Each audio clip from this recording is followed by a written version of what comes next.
A recente determinação de quebra dos sigilos bancários do ex-presidente Jair Bolsonaro, proferida pelo Supremo Tribunal Federal na semana passada, tem gerado expectativas entre os ministros da Corte. Eles acreditam que essa medida pode lançar luz sobre doações suspeitas realizadas ao político através do Pix, que totalizam 17 milhões de reais. O montante significativo de recursos, transferido em um espaço de tempo relativamente curto, levanta sérias suspeitas de que entre os doadores possam estar laranjas que estariam, na verdade, regularizando, por meio desses depósitos, recursos que teriam origem em Caixa 2, segundo informa a jornalista Mônica Bergamo, na Folha de São Paulo. As suspeitas ganharam força após a revelação de que o general Mauro Lorena Cid, pai do tenente-coronel Mauro Cid, estava em posse de 25 mil dólares em dinheiro vivo, supostamente destinados a Bolsonaro, após a venda de joias no exterior.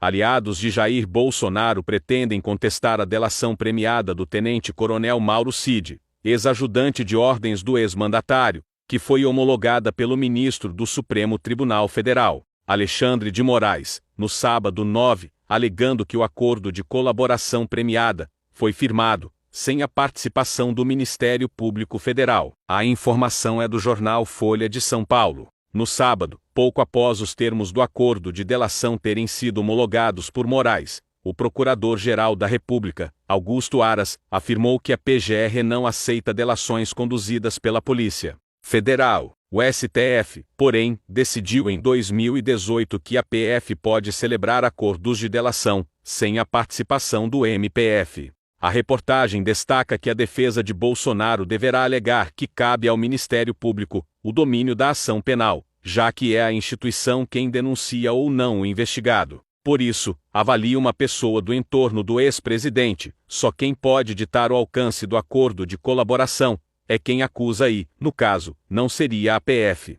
O presidente do Banco Central, Roberto Campos Neto, disse nesta segunda-feira que as surpresas positivas observadas no crescimento econômico do Brasil, no período recente, podem ter origem em ganhos de eficiência gerados por reformas estruturais feitas no país nos últimos anos. Falando em fórum promovido pelo JP Morgan, Campos Neto afirmou que há cerca de 8 anos economistas estimavam o crescimento potencial do PIB brasileiro em cerca de 2,8%, citando a necessidade de implementação de reformas previdenciária, trabalhista e tributária, marcos de concessões, facilitação de abertura de empresas e modernização de sistemas de pagamento. Ao mencionar que boa parte dessa lista foi trabalhada pelo país, ao menos com atendimento parcial das demandas, o presidente do BC argumentou que ainda assim os economistas veem um crescimento potencial mais baixo do que antes, em algo próximo a 1,8%.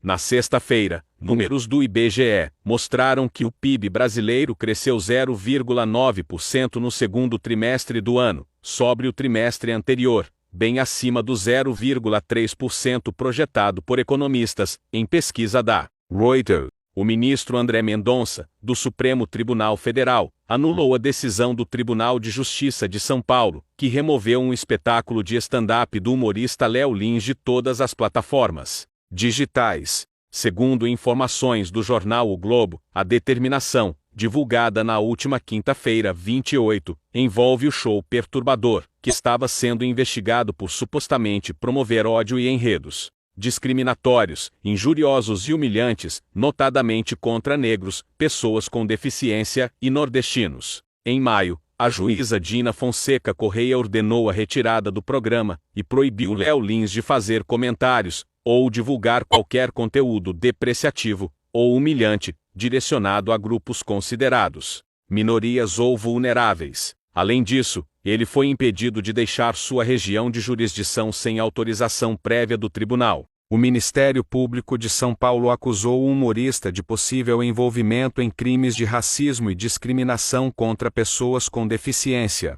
O empresário Argino Bedin, conhecido como Pai da Soja, deve ser ouvido na Comissão Parlamentar Mista de Inquérito nesta terça-feira, 3. Com o depoimento, marcado para as 9 horas, ele deverá ser o 20º a ter de explicar possível envolvimento com os ataques golpistas, de bolsonaristas, aos edifícios sede dos três poderes, no dia 8 de janeiro em Brasília. Bedin figura na lista de investigados como possível financiador dos atos antidemocráticos. Empresário do Mato Grosso, o pai da soja é sócio de pelo menos 9 empresas. Já teve contas bloqueadas por decisão do ministro Alexandre de Moraes, do Supremo Tribunal Federal. Na reta final, a CPM vem sendo encarada com cada vez menos interesse pelos próprios membros, governistas ou de oposição. Tanto que o depoimento de Alan Diego dos Santos, preso por tentar explodir um caminhão-tanque perto do aeroporto de Brasília, que seria na última quinta-feira, 28,